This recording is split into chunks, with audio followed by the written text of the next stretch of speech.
Ju njohim me edicionin informativ të lajmeve. Kjo është Radio 7.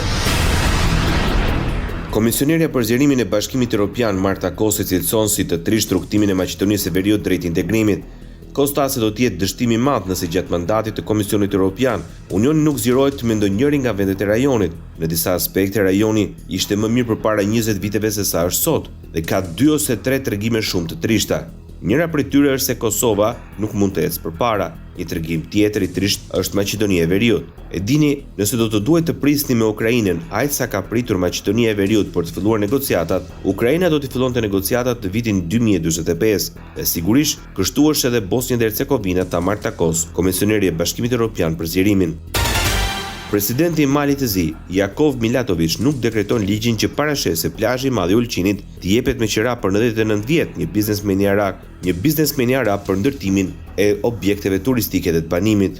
Milatović e ka nënshkruar ligjin për ratifikimin e marrëveshjes për bashkëpunim ekonomik mes Malit të Zi dhe Emirateve të Bashkuara Arabe, por jo atë që ka të bëjë me turizmin dhe pasuritë e paluajtshme. Në njoftimin e presidencës së Malit të Zi, ky vendim është marrë për shkak të shumë çështjeve të hapura lidhur me përmbajtjen e marrëveshjes. Këto ligje ishin miratuar më 23 prill në Kuvendin e Malit të Zi.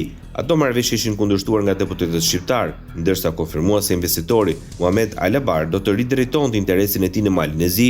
Komunat në Mal të Zi reaguan shpejt duke shprehur gatishmërinë e tyre për të tërhequr investime përmes projekteve specifike që do të sillnin zhvillim, vende të reja pune dhe do të stimulonin rritjen ekonomike.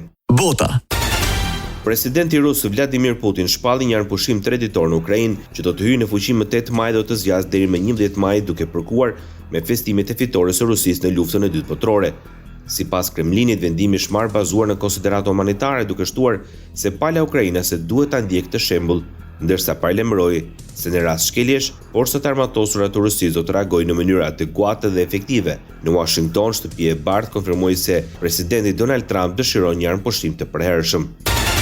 Presidenti i Ukrainës Volodymyr Zelensky akuzon Rusinë se po përpiqet të manipulojë opinionin publik. Nëpërmjet një videomesazhi, Zelensky tha se kërkesa e Putinit që të ketë armpushim deri më 8 maj është mashtrim, pasi ai duhet të jetë i menjëhershëm, i plotë dhe pa kushte. Deri më sot nuk ka pasur sinjale se ushtria ruse po përgatitet për armpushim të vërtet. Përkundrazi, pushtuesi ka rifilluar aktivitetin e zakonshëm sulmues dhe kjo dëshmon se Rusia po përpiqet vërtet të mashtrojë botën, të mashtrojë Amerikën dhe të tjerët, dhe ta zgjasë më tej këtë luftë, deklaroi Volodymyr Zelensky, presidenti i Ukrainës. U zotua se do të mposhtë Shtetet e Bashkuara sa i përket tarifave tregtare të vendosura nga presidenti amerikan Donald Trump, pasi fitoi zgjedhjet në Kanada duke udhëhequr partinë e tij liberale edhe për një mandat në qeverisje.